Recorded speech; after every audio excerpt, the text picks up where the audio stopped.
Olá!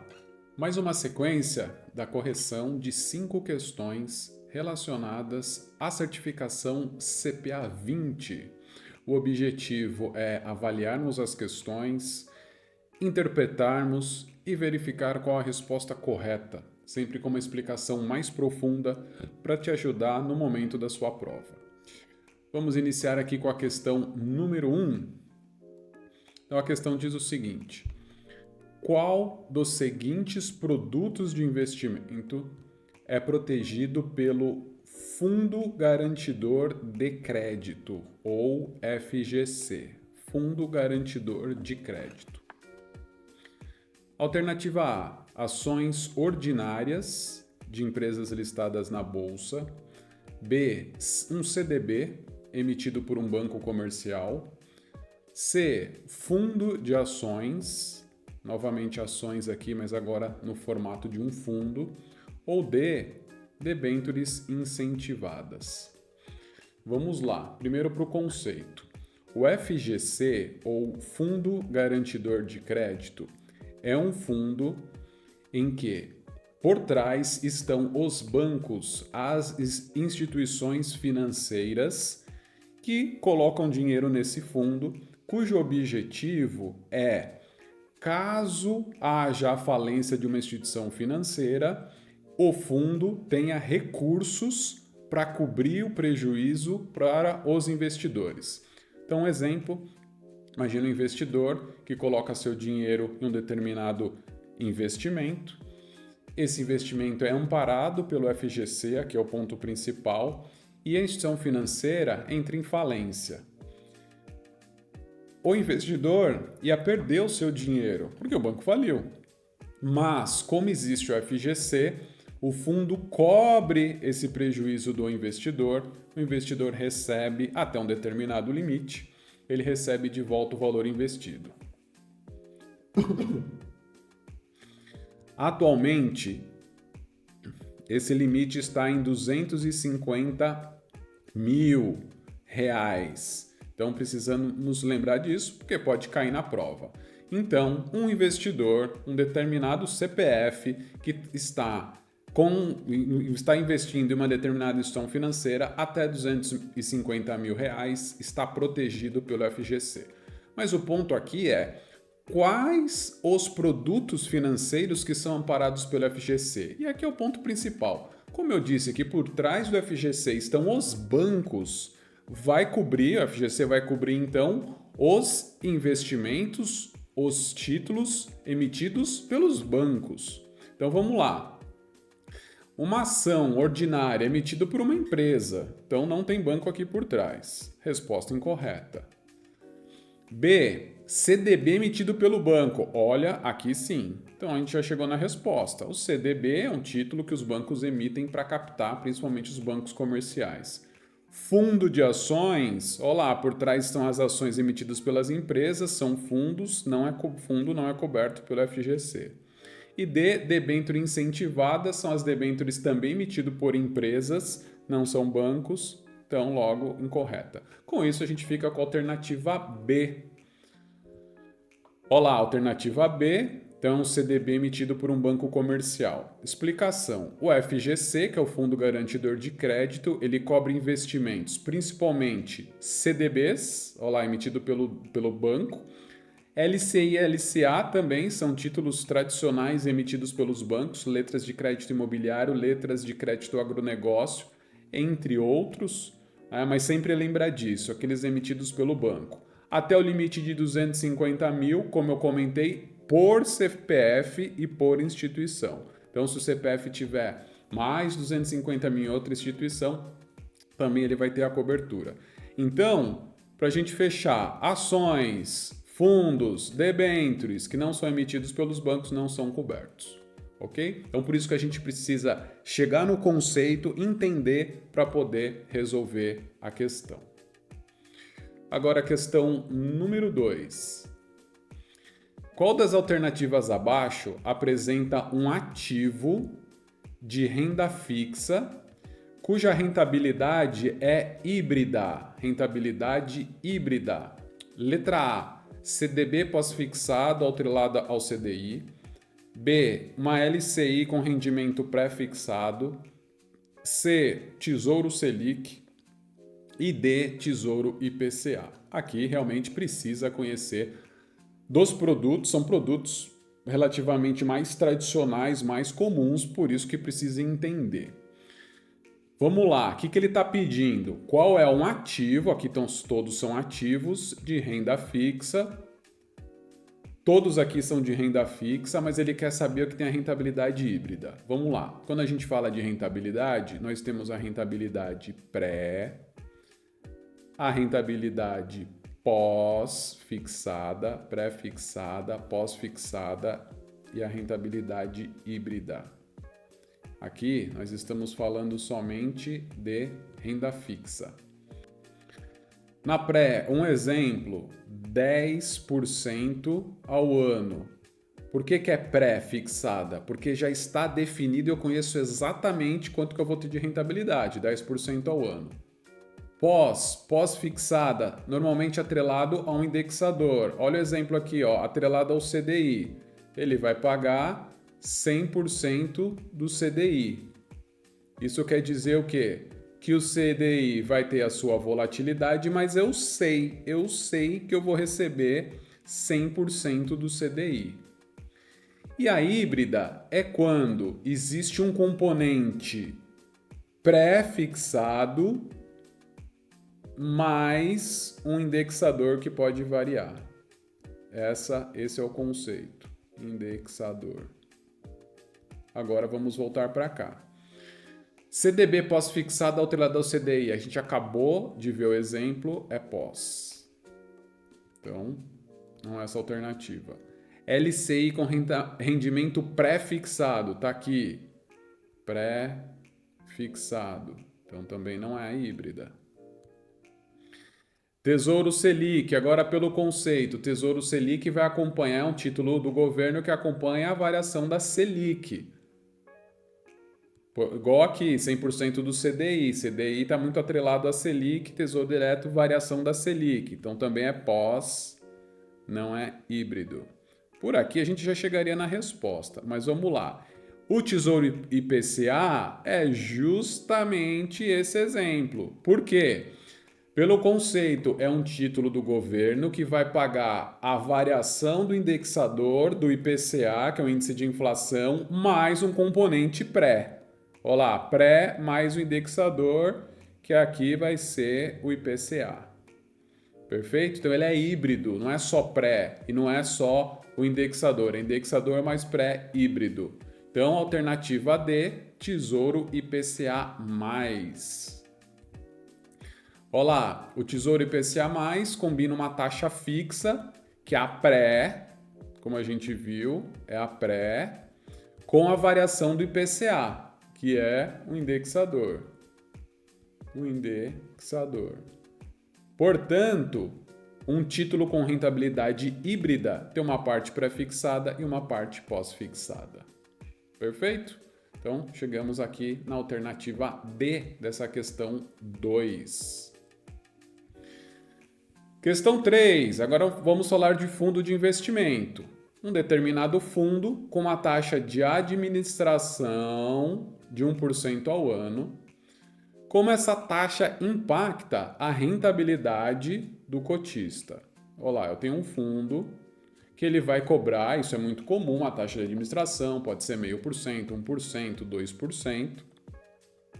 E qual que é o impacto? Quando ele cobra essa taxa de administração do cotista, do investidor, qual que é o impacto disso na rentabilidade do cotista? A. Ela é paga diretamente via boleto bancário, a taxa de administração é paga via boleto bancário. B. Ela é descontada somente no momento do resgate, é descontada da rentabilidade somente no momento do resgate. C. Ela é deduzida diariamente do patrimônio do fundo. E D. Não afeta a rentabilidade líquida. Vamos lá, conceito de novo. Então, quando a gente tem um fundo de investimento, o fundo de investimento capta recursos. Esses recursos dos investidores são usados para comprar ativos. Então, eu compro ativo, por exemplo, uma ação de uma empresa. Nós compramos lá a ação da empresa por 100. No tempo, essa ação valorizou para 120. Vejam, o fundo está tendo uma ótima performance, valorizou. Agora o patrimônio do fundo era 100, agora é 120. Ó, isso aqui é o patrimônio, que é o dinheiro investido. Claro que a gente tem a dedução da despesa, mas para simplificar, vamos pensar que já é o patrimônio líquido aqui, 120. Mas, diariamente, a taxa de administração tem que ser descontada.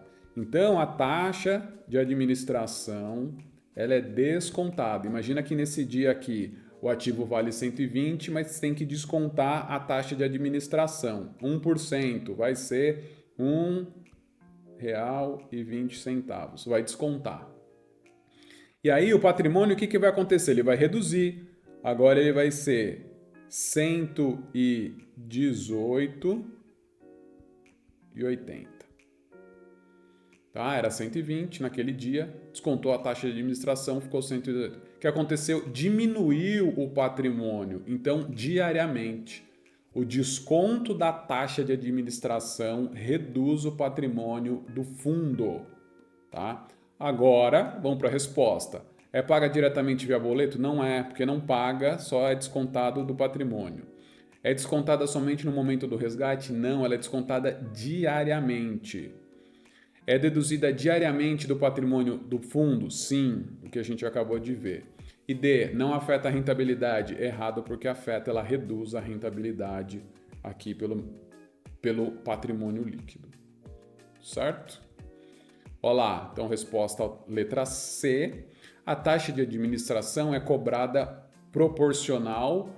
Como é percentual, ela é proporcional ao valor investido de cada um. Quem tem mais recursos vai pagar mais taxa de administração, proporcional. Quem tem menos paga menos. Todos estão pagando 1% nesse exemplo. E ela é diária, o cálculo é diária. Então ela vai impactar diretamente a rentabilidade líquida do fundo, como a gente viu através do patrimônio líquido.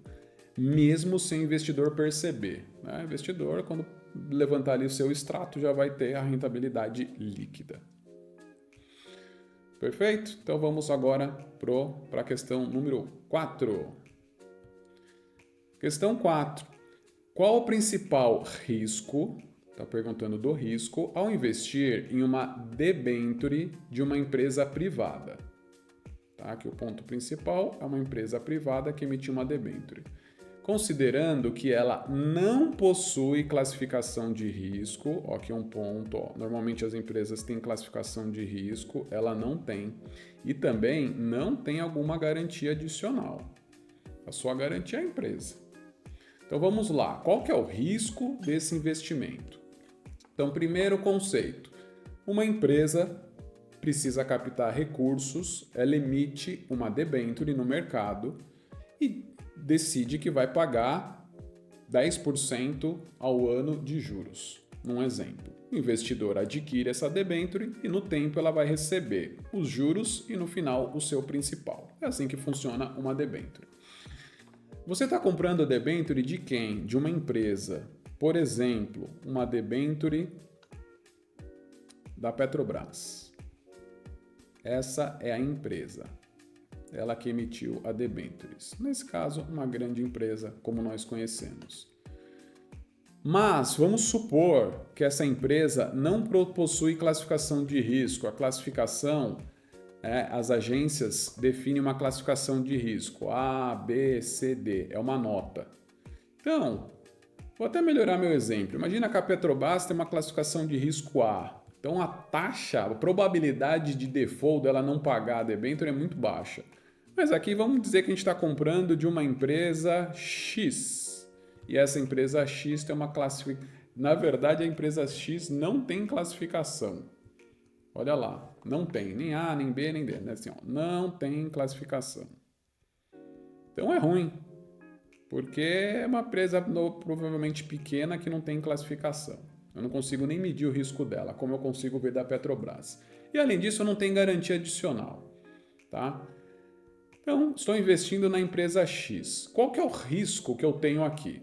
Risco de crédito? Risco de liquidez? Risco cambial ou risco de mercado? Quando eu falo do principal risco aqui, a gente vai chegar à conclusão que o risco é a empresa. O risco da empresa não me pagar, da empresa falir. Olha lá, comprei a debênture da empresa X, fico com ela 2 anos. Nesses 2 anos, se a empresa falir, eu perco todo o meu dinheiro. Não tenho garantia do FGC, como a gente viu, então a garantia é a própria empresa.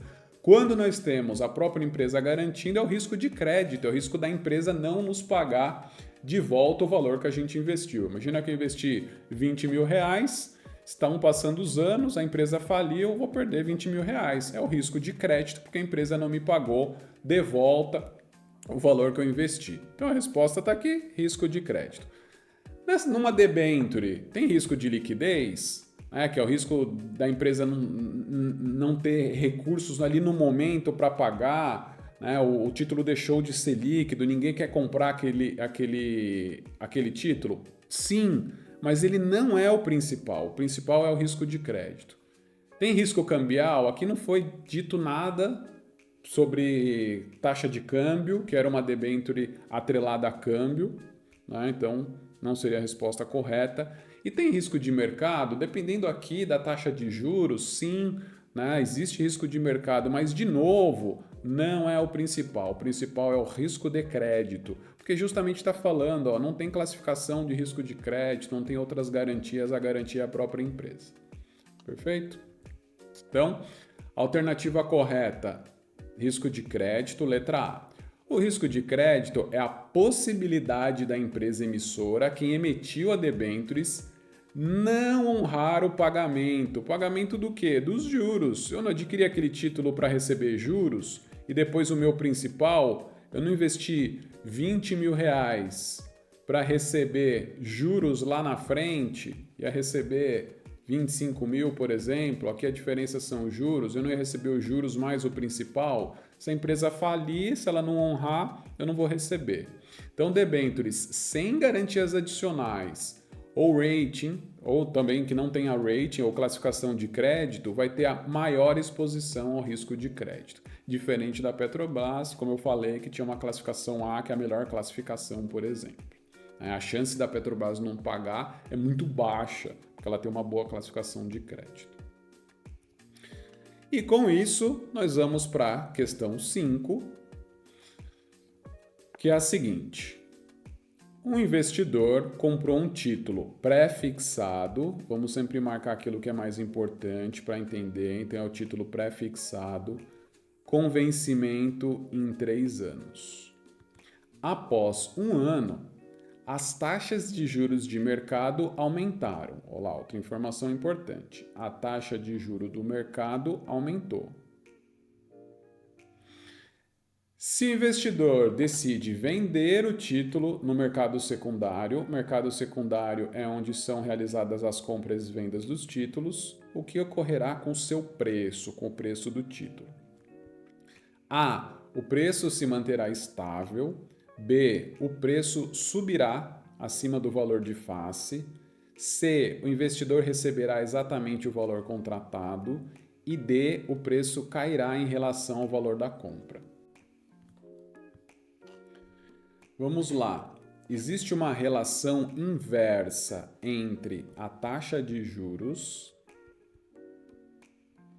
versus o preço do título, ou PU, preço unitário. Quando a taxa de juros sobe, o preço unitário cai. Quando a taxa de juros cai, o preço unitário sobe. Veja, uma relação inversa. Vamos comentar um pouquinho. Imagina, e aqui esse primeiro item, ó, taxa de juros aumenta. Ó, partindo só daqui a gente já conseguiria responder o exercício, mas eu vou explicar. Taxa de juros subiu, que é exatamente aqui. Taxa de juros aumentou, subiu. O que acontece com o preço? Ele cai. Então, o preço cairá em relação ao valor de compra. A gente já saberia que é a letra C, mas a gente precisa de explicação. Vamos lá. Imagina que se você comprou um título por 100, que é o preço unitário, e a taxa de juros estava em 8% ao ano. Agora a taxa subiu, ó, taxa subiu para 10% ao ano.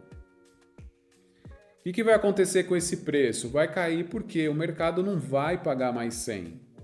O mercado, para ter esse título com 8% ao ano, vai pagar 80%. Porque agora ele vai no mercado comprar um título, vai pagar 100 para comprar um título com 10% ao ano. A rentabilidade é maior, a taxa de juros é maior. Então, vejam só, teve uma desvalorização aqui do título, de 100 para 80, porque esse título paga 8%. Não quero mais esse título, eu quero um título que vai pagar 10% ao ano. Então, o que aconteceu? A taxa de juros subiu e o PU desvalorizou. Ó, o preço cairá em relação ao valor de compra inicial, tá? Então, alternativa A, o preço se mantém estável? Não, o preço diminui. O preço subirá? Não, o preço diminui. O investidor receberá exatamente o valor contratado? Só recebe o valor contratado se ele ficar até o vencimento de 3 anos. Como está falando que ele está estudando uma possibilidade de vender, se ele vender, ele não recebe exatamente o valor contratado, porque ele vai receber agora um valor menor frente ao valor que ele tinha pago antes. Desvalorizou o título dele. Ok? Então, é um exercício que precisa entender a lógica, parte dessa relação entre a taxa de juros e o preço unitário e essa relação inversa que existe. Lembrando da relação inversa, já consegue responder quando cai na prova, como apareceu aqui nessa questão 5. Então, a resposta correta, o preço cairá em relação ao valor de compra quando? Quando a taxa de juros aumenta. Olha lá. Quando as taxas de juros sobem, lembra da relação inversa, os preços dos títulos pré-fixados no mercado secundários caem. Olha lá, subiu, caiu, relação inversa. Isso acontece porque os novos títulos passam a oferecer uma rentabilidade maior, a taxa de juros subiu, tornando os antigos menos atrativos. Quem quer comprar aquele título, pagar 100 para ter 8% ao ano? Se agora você investe 100 e vai ter 10% ao ano. Esse daqui está mais atrativo, todo mundo vai querer esse e não vai querer esse anterior. Por isso que esse anterior ele cai, desvaloriza, por exemplo, de 100 para 80.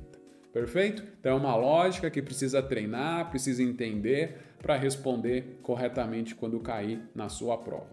Com isso a gente finaliza essas 5 questões de mais essa aula.